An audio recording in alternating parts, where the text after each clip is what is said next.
G'day and welcome to ReDriven. Now, you know how like little toddlers can be entertaining little bundles of joy? Well, some people think the Kia Picanto is almost like the little toddler of cars. It's just a tiny little entertaining package. But the thing is, as these toddlers get older, they can become soul-sucking little bastards of things that make you question why your friends had them in the first place. Can the same be said about the Picanto? Like kids, as they age, do these things just become little shits? Like, what do these like to buy? What do they like to own and operate? What do they like to live with on a daily basis? And most importantly, should you buy one? The car, not the kids. Let's find out.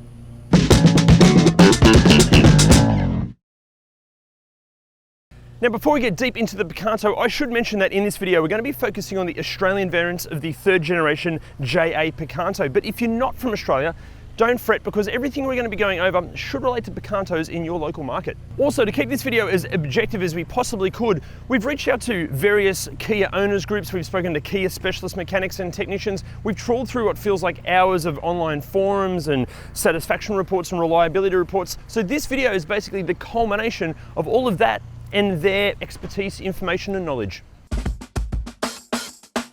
Now, this generation Picanto has been with us since around about 2017, and depending on year has been available in primarily 4 different trim levels with a special edition thrown in for good measure. But for a quick overview of the Picanto range and its history, here's me doing a voiceover over some B-roll montage. Despite the Picanto's small size, it's quite the dominant species in the microcar segment, at times, when new, selling 10 times more than all of the competition combined. As far as the Picanto range goes, the S, X-Line and GT line feature a 1.25 litre naturally aspirated 4-cylinder engine with, depending on the spec, either a 4-speed auto or a 5-speed manual transmission. The GT, which is the hot one of the Picanto lineup, features a punchy little 1-litre turbo engine with a 5-speed manual. The entire range was treated to an update in 2020, featuring a very minor visual change but substantial additions in tech and equipment. And look, we'd love to go over every precise detail of everything to do with the Picanto, but if we did that, the video would just go forever. The thing is, but we have gathered all of that information and we've put it in a very handy and free ReDriven cheat sheets. Our cheat sheets are invaluable as they provide a full breakdown of the car's model range, its common problems, what you need to look out for before handing over your hard-earned cash, how much of that cash you should be handing over, and so much more. Check it out at redriven.com or in the link below. Now guys, if you already own a Picanto or you're like a Picanto expert and you've noticed that we've missed something major in this video, can you please let us know in the comments below? Obviously we're going to do our best to cover the Picanto as best we can, but if there's anything major that we've missed, yeah, let us know. Okay, how's the exterior? Well look, from a looks perspective, for me it depends on the trim level. The S is a bit too grandma, a bit too grandparents maybe. And the X-Line, okay, it's got a raised ride height and some body cladding, but it's got no real off-roading credentials, so it's not fooling anyone. But the GT line and the GT, personally, I love. For me, a lot of the cars in this segment can really lack some, I suppose, some visual aggression or even some conviction, but for me, Kia have nailed it. Like, it's clearly still a cute little thing, but it has a bit of an angry side, which kind of reminds me of a couple of my exes. Although one thing I do find annoying from a design aspect is that this car has a rear diffuser, which is ridiculous. A Picanto having a rear diffuser is just lying to you. Again, it kind of reminds me of another couple of my exes. Now, a few things to watch out for in terms of the exterior. The majority of Picantos spend their lives in built-up metropolitan or suburban areas, so it's to be expected that there might be a couple of little scratches or dents from shopping trolleys and life. These are by no means a deal breaker at all, but if you do find a couple of scratches and dents, it might give you a bit of extra bargaining power when it comes time to buy it. Secondly, check the wheels and tyres for any signs of gutter ash. Like, some light gutter ash is completely fine, but if the wheel has any big chunks out of it or the tyre has any major damage, it could be a sign that the previous owner was just a shit driver. Next up, if you're looking at a GT or a GT line, make sure you check under this front lip of the front bar because it does hang quite low. The problem is, some people refuse to adopt any kind of mechanical sympathy and will attack speed humps or steep driveways with much enthusiasm, scratching all under here. Again, not a deal breaker, but yeah, make sure this is in one piece. Now, in terms of common faults and issues that these things suffer, we'll cover those in a sec. Okay, so how's the interior? Well, look, from a design perspective and considering what these things cost, which we'll get to in a little bit, the interior is really good. It's nowhere near as flamboyant or as extroverted as, say, a Fiat 500, our review for which is just up there, but it's still pretty funky and cool. I like it. Also remember, like, this is a South Korean car, and the South Koreans were making some pretty bloody horrible, drab and boring interiors, you know, only a few years ago. So the fact that they're doing this now, great, awesome. There are like some cool design highlights as well, like the details down here, the bit of a flashy red trim on the seats, which you get on the GT line and the GT, but not on some of the cheaper ones. The cheaper ones just have normal fabric seats, but even then, they're not too bad. All the ergonomics are spot on, all the switch gear, even after a few years and thousands of kilometers, still feels great. It would be nice if the steering wheel had some reach adjustment to it rather than just up and down, but that's just splitting hairs. And look, wear and tear, look, obviously this car isn't that old and it hasn't got that many kilometers on it, but wear and tear is really good. Like the seats feel almost new. Some of the hard plastics, you know, they're showing their age a little bit. There's a few little scratches, but a decent clean would fix that right up. But considering that, you know, this is this person's daily driver, it feels great. Now in the back seat, I'm 17 centimeters taller than another entertaining little South Korean, Gangnam Style's Psy. This is in my driving position, and understandably, it's pretty cramped back here. Like, I'm not completely uncomfortable, but yeah, my knees are kind of OnlyFans spread to the side, and it is a bit cramped, and you do sit a bit upright, but, you know, I'm a big dude. It's okay. As far as wear and tear goes, what wear and tear? There's almost none. The leather feels great. The door cards feel great. It feels like a new car. How's the tech? Well, right from the start when these things came out, the tech was bloody great, and it's even better now post-update. But for a quick overview, here's me doing a voiceover. Even the early and base model Picanto comes with cruise control, dusk sensing wipers, a 7-inch touchscreen infotainment system with Apple CarPlay and Android Auto, a reversing camera with dynamic guidelines, heated exterior mirrors, rear parking sensors, and keyless entry. This, the GT, like the GT line, adds even more equipment like a 6-speaker sound system and LED daytime running lights.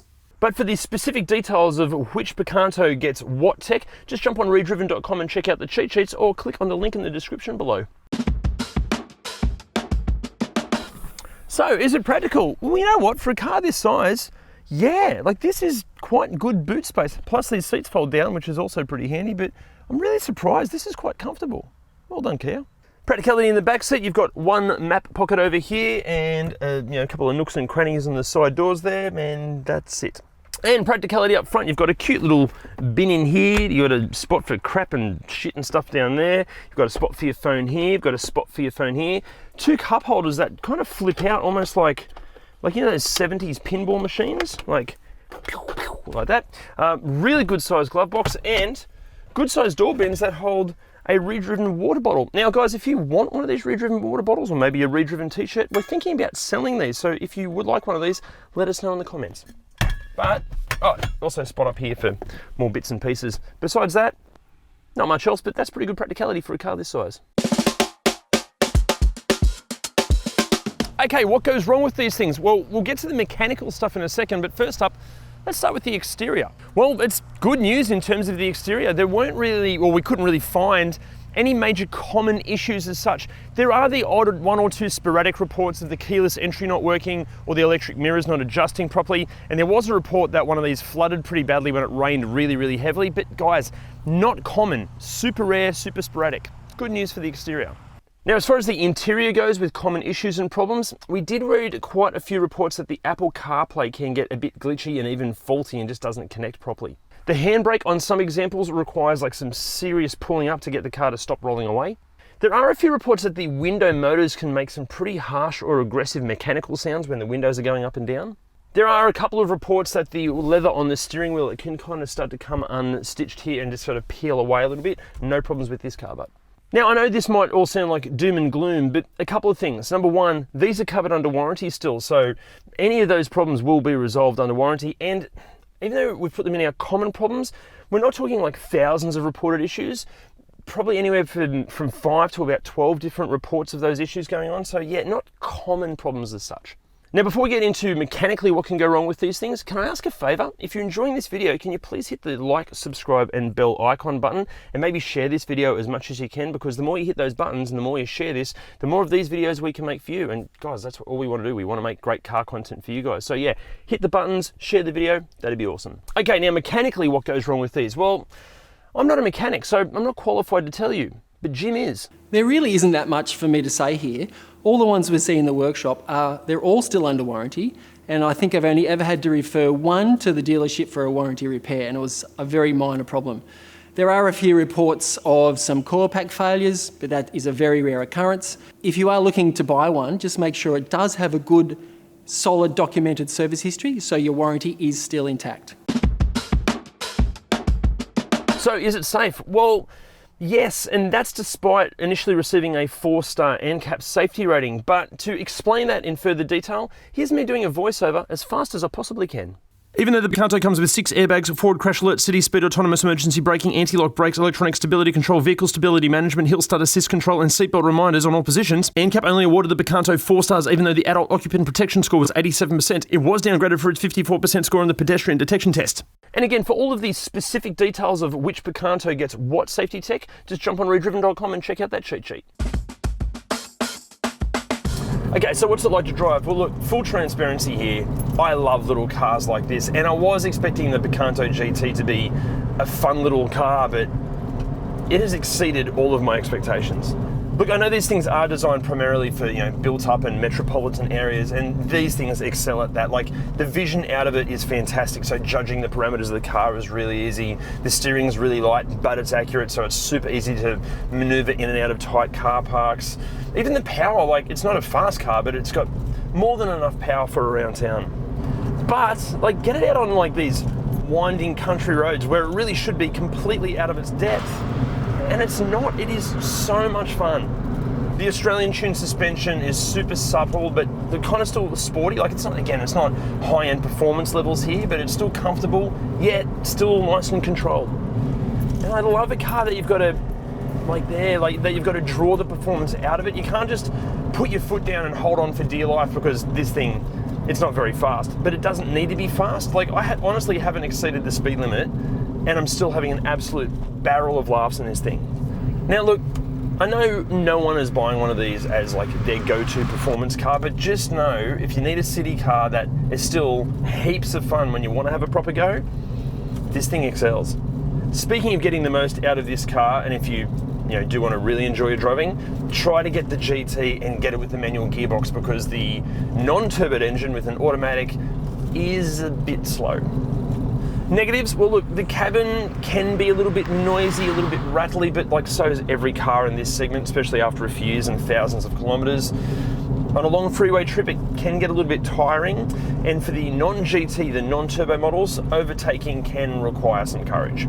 So overall, what's it like to drive? Well look, it does all of the city driving stuff with absolute ease, and it's way, way more fun than it has any right to be.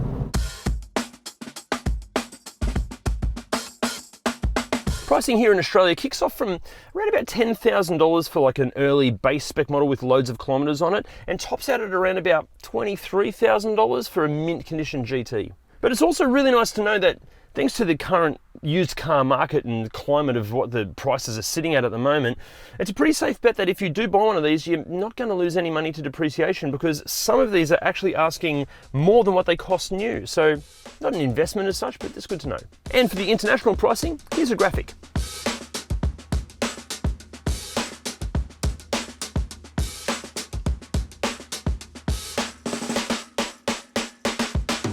Kia claim a fuel consumption figure between 5 to 5.8 litres per 100 Ks. This particular car is claimed at 5 litres per 100 Ks, but it's currently seeing 6.8. Kia offer a truly fabulous 7-year warranty that includes 7 years of cap price servicing and 7 years of roadside assist, meaning these things still have plenty of factory support left on them.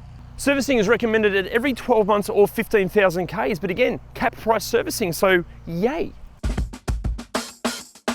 So should you buy one? Well look, if you need a hardcore off-roader that will easily tow your caravan across, say, the Simpson Desert, God no, you shouldn't buy one, no. But if you need a little city car that's loads of fun to drive, offers near bulletproof reliability, and has its own quirky personality, then absolutely. Look guys, this is pretty much our pick for cars in this category. Like, yeah, okay, a Fiat 500 might potentially win for aesthetics and image a little bit, but in every other way, the Kia wins. This, when used and even with thousands of kilometres on it, is bloody awesome. The Picanto, especially in GT line, or the GT, just nails it. It provides such a great balance of everything that a car in this category needs to deliver. Guys, thank you so much for watching. And what did you think of the Picanto? Let us know in those comments below. Oh, remember, can you also hit those like, subscribe, and bell buttons and reshare this video as much as you can? Because again, the more you reshare this, the more of these videos we can make, and we'd love to keep making these videos. See you next time. Like the kids, as these age, do they... Let's a little bit. Kia claim a fuel consumption figure of anywhere between 5 to 5.8 litres. Here we go. Kia claim a fuel consumption figure of... me. Really? Lawn mowing. Hit the like, subscribe, and bell icon buttons, and I've gone blank. Here we go. Oh, and remember, can you remember to hit those too many remembers? See you next time. Me. We need to buy a farm away from everything. Here we go.